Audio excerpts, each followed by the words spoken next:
बिस्मिल्लाहिर्रहमानिर्रहीम। अस्सलाम वालेकुम वरहमतुल्लाहि वबरकातुहू। हमारे पास ये HP का लैपटॉप है 640G1 i5 4th जनरेशन। तो अब हम इसको अपग्रेड करेंगे SSD के साथ। पहले इसमें HDD लगी हुई है, तो हम इसमें SSD लगा के इसको अपग्रेड करेंगे। तो उसके लिए हम सबसे पहले इसका ये जो बैक कवर है उसको खोलेंगे। इसमें कोई स्क्रू वगैरह नहीं होते, जस्ट ये एक बटन होता है, इसको साइड करेंगे और ये कवर ओपन हो जाएगा। इस तरह से कवर निकाल लेंगे।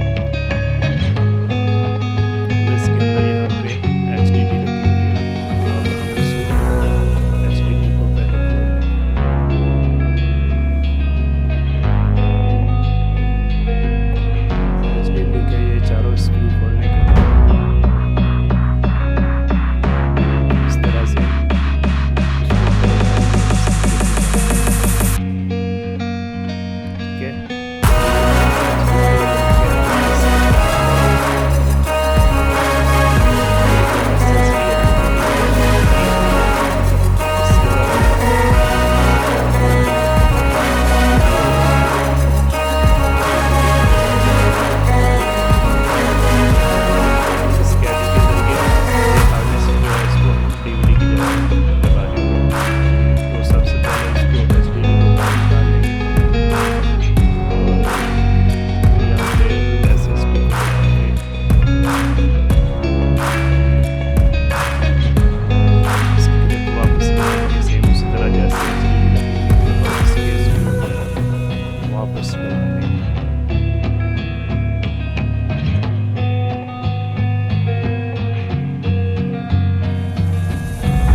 इस कैडी के ज़रिए